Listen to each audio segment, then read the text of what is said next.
নমস্কার, আপনারা দেখছেন রিপাবলিক বাংলা। জেলার সমস্ত গুরুত্বপূর্ণ খবর নিয়ে আমি পায়েল শুরু করছি জেলা সদর। মালদার ইংরেজ বাজারে আবাসের অ্যাকাউন্ট নিয়ে জালিয়াতির অভিযোগ তৃণমূলের বিরুদ্ধে। একজনের টাকা ঢুকে যাচ্ছে অন্যজনের অ্যাকাউন্টে, ঠিক যেভাবে পড়ুয়াদের ট্যাব কেলেঙ্কারি হয়েছিল ঠিক সেইভাবেই আবাসের টাকা ঢুকে যাচ্ছে অন্যজনের অ্যাকাউন্টে, আর এতেই সিঁদুরে মেঘ দেখছেন উপভোক্তারা। ট্যাব কেলেঙ্কারিতেও দেখেছিলাম যে ট্যাবের যে টাকা, ছাত্রছাত্রীদের প্রাপ্য টাকা, সেই টাকাও কিন্তু অন্য অ্যাকাউন্টে চলে যাচ্ছিল। এবং ঠিক একইভাবে এবার দেখা যাচ্ছে মুখ্যমন্ত্রী বাংলার যে বাড়ির যে প্রকল্পের টাকা, সেই প্রকল্পের টাকাও জালিয়াতির একটা অভিযোগ উঠে। এই অভিযোগের শোরগোল মালদার ইংরেজ বাজারের বিনোদপুর গ্রাম পঞ্চায়েতে। আমার মোবাইলে মেসেজ আসছে টাকা ঢোকার, কিন্তু আমার অ্যাকাউন্টে টাকা ঢুকেনি। তাহলে আপনার অ্যাকাউন্টটা বদলে গেল কিভাবে? মানে কেউ কি জালিয়াতি করেছে? হ্যাঁ, জালিয়াতি করতে পারে।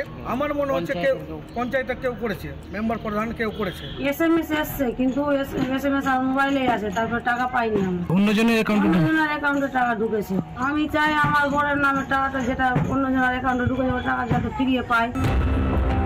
টাকা ঢুকেছে বলে মেসেজ আসছে গ্রাহকের ফোনে, তাহলে টাকা কি করে ঢুকছে অন্যের অ্যাকাউন্টে? এটা ডিএম কিংবা ভিডিও জানে না এটা না, কিন্তু এটা জানে তারা, কিন্তু তারা অপেক্ষায় আছে। যদি কেউ রিপোর্ট করে তাহলে ভালো, যদি রিপোর্ট না করে তাহলে এর আগে যেমন আমাদের ট্যাব কেলেঙ্কারি দুর্নীতিতে আবার চরম জায়গায় গেছিল, আর সেইটাই যাবে। কোনো ব্যাপার না প্রশাসনের, কারণ টপ টু লেভেলে এগুলোর সঙ্গে যুক্ত থাকে। যদিও অভিযোগ অস্বীকার করেছেন গ্রাম পঞ্চায়েত প্রধান। এখানে মেম্বার বা প্রধানের কোনো এখানে ভূমিকা থাকে না, এটা সম্পূর্ণ সরকারি আধিকারিককে দিয়ে কাজ করানো হয়েছে। যদি কোনো রকম ভাবে ভুল হয়ে থাকে, যদি লিখিত দেয় আমাদের কাছে, আমরা অবশ্যই সেটাকে খতিয়ে দেব। সংশ্লিষ্ট উপভোক্তা অভিযোগ জানিয়েছেন জেলা প্রশাসন এবং সংশ্লিষ্ট বিডিওর কাছে। রীতিমতো এই বিষয়টি নিয়ে রীতিমতো তদন্ত ইতিমধ্যেই শুরু হয়েছে। মালদা থেকে দীপঙ্কর গোস্বামী, রিপাবলিক বাংলা। জমির মালিকের নাম বন বিভাগ, বাবার নাম পশ্চিমবঙ্গ সরকার। হ্যাঁ, একদম ঠিক শুনেছেন, এই রকম নামে আজব পাট্টা দেওয়া হয়েছে আলিপুরদুয়ারের বনবস্তি এলাকার বাসিন্দাদের। আর এই পাট্টা সংশোধন এবং বন অধিকার সুরক্ষার দাবিতে আন্দোলনে নামতে চলেছে তারা।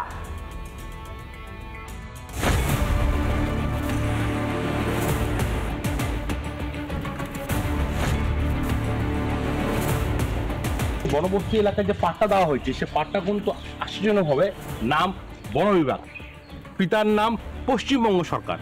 এই পাট্টা পেয়েছে বনবস্তি বাসিন্দারা এবং বারংবার জেলা প্রশাসন বিভিন্ন জায়গায় তারা আবেদন করেছে, প্রশাসনের কাছে বারংবার আবেদন করেছে, কিন্তু তা সত্ত্বেও কিন্তু দীর্ঘ বহু বছর থেকে কিন্তু তাদের এই সমস্যার সমাধান হচ্ছে না, এই একই রয়ে গিয়েছে। আলিপুরদুয়ারের যে 150 বনবস্তি আছে, সেখানকার সব বাসিন্দাদের এই একই পাট্টা দেওয়া হয়েছে। আমার বাবার নামের জায়গায় পশ্চিমবঙ্গ সরকার। আচ্ছা, পশ্চিমবঙ্গ সরকার আছে। বাবার নামের জায়গায়? বাবার নামের জায়গায় ঠিক মতো দেওয়া হয়নি আমাদের পাট্টা, মানে ঠিক মতন দেওয়া হয়নি। মুখ্যমন্ত্রী তো পাট্টা দেওয়ার নামে মঞ্চ থেকে লম্বা চওড়া ভাষণ দেন, তাহলে এভাবে দায় সারা পাট্টা? বন বিভাগ বেনিফিশিয়ারি নাম, আর যে পিতার নামটা পশ্চিমবঙ্গ সরকার, তাহলে কিভাবে একটা পাট্টা উনি দিয়েছেন? ওই পাট্টাটা কি মানে যে লোকেরা আছে তার নামে দিতে পারে না? বিএলআরও ডিপার্টমেন্ট যে পাট্টা দেওয়া হয়, সেই পাট্টার সাথে কিন্তু এটার মিল খুঁজে পাওয়া যাবে না। তাদেরকে ইউজের জন্য এবং বিক্রি করা যাবে না, এটাই। পাট্টা সংশোধন সহ একাধিক দাবিতে এবার 13, 14, 15ই মে আলিপুরদুয়ারে প্রশাসনিক ভবন ডুয়ার্স কন্যার সামনেই আন্দোলনের ডাক দিয়েছে বনজন শ্রমজীবী মঞ্চ। বনাধিকার আইনকে সঠিকভাবে রূপায়ণ করতে হবে। এই যে জমির মালিকের নাম বন বিভাগ, বাপের নাম পশ্চিমবঙ্গ সরকার, এইগুলোকে ঠিক মানে করে দিতে হবে, ঠিক করে দিতে হবে। যতক্ষণ পর্যন্ত এই ইসের সুরা হবে না, আমরা ওখানে ধর্ণা বসে থাকি। এই সমস্যার সমাধান কিন্তু শীঘ্র করার দাবিতেই কিন্তু তাদের এই আন্দোলন। আলিপুরদুয়ার থেকে ক্যামেরা অজয়ের সঙ্গে চট্টোপাধ্যায়, রিপাবলিক বাংলা। নানা ধরনের কন্টেন্ট দেখার জন্য লাইক করুন, শেয়ার করুন আমাদের ফেসবুক পেজ, সাবস্ক্রাইব করুন আমাদের ইউটিউব চ্যানেল। পাশাপাশি অন্যান্য ব্রেকিং নিউজের জন্য অবশ্যই চোখ রাখুন রিপাবলিক বাংলায়।